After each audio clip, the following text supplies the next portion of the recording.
It's time to take a look at what's happening around Wyoming. I'm Wendy Corr, bringing you headlines from the Cowboy State Daily newsroom for Tuesday, June 4th.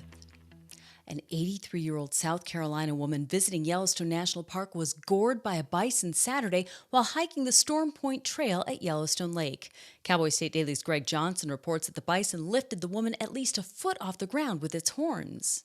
Other than serious injuries, we don't know how badly she was hurt. However, it's the second bison attack in the park so far this year. The first was a man in April who got drunk and kicked a bison before it attacked him. This one, there's no word on whether she provoked it or anything, but the National Park Service did warn people to stay away, and it reported that the bison was defending its space.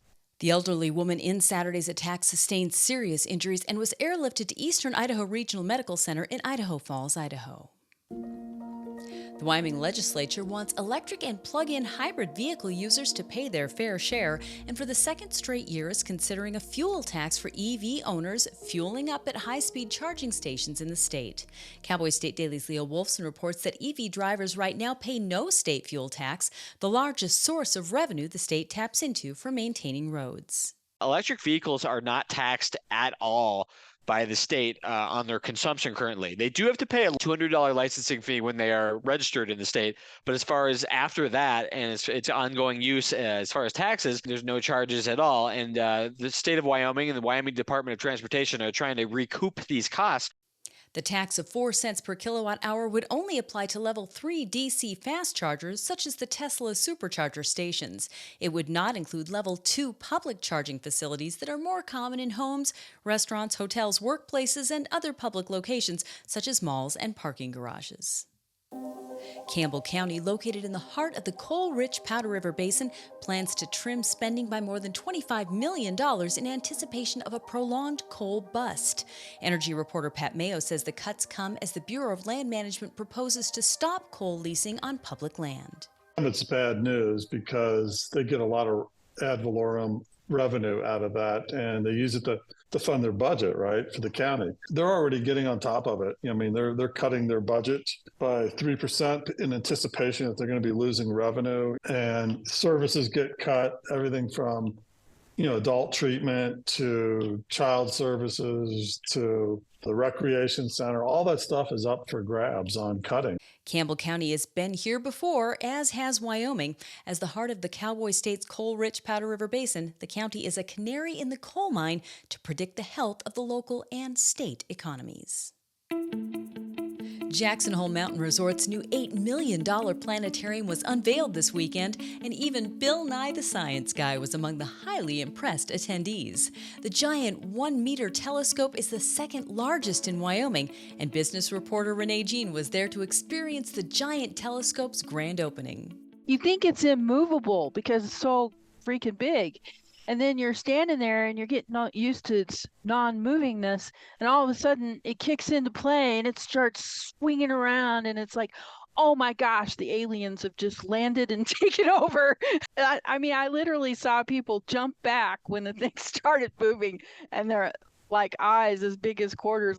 When it stops moving, it's not over because the dome has got to adjust, right? So the next thing you hear is this shaking sound all around you, and it's the dome twisting so that it's aligning with that telescope so that it can look at a new deep space area of the sky. Nye told Cowboy State Daily he could just envision a future where people rode the gondolas up for a planetarium show, then skied back down at night with the stars overhead. The pelt of an endangered Wyoming black-footed ferret is back where it belongs in the Meeteetse Museums after a visitor stole it on an impulse. Despite the odds of finding it, Cowboy State Daily's Andrew Rossi reports that the artifact was recovered intact, and the thief, 21-year-old Miles Huff from Missouri, was arrested, prosecuted, and punished. So the Meeteetse Museum had a pelt of a black-footed ferret out on display, and one day a guy came in, he became overwhelmed with the urge to take it, and he took it. So they contacted the Park County Sheriff's Office. They didn't think they could get it back, but they got security footage. They found the van of the culprits, and they tracked them down, and the guy surrendered the pelt. He had no excuse other than he had the impulse to do it. and he did it. Huff was sentenced to time served, 6 months of unsupervised probation, and $420 in fines and costs.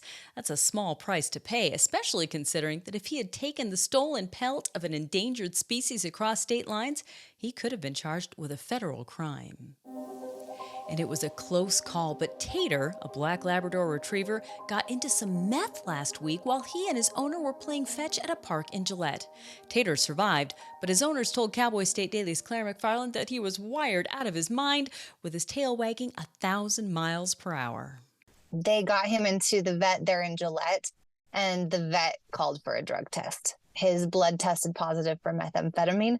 No one's sure how much he consumed or whether he ate it or sniffed it, snorted it, but they ended up taking him to Rapid City because there's overnight observation there at the emergency vet. And so they took him there and he got an IV treatment, got some food down, was released in the morning.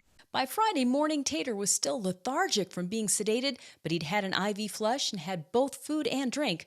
The hospital released him, and his owner says he's back to being his normal, goofy self. And that's today's news. Get your free digital subscription to Wyoming's only statewide newspaper by hitting the subscribe button on cowboystatedaily.com. And don't forget to subscribe to our YouTube channel. I'm Wendy Corr for Cowboy State Daily.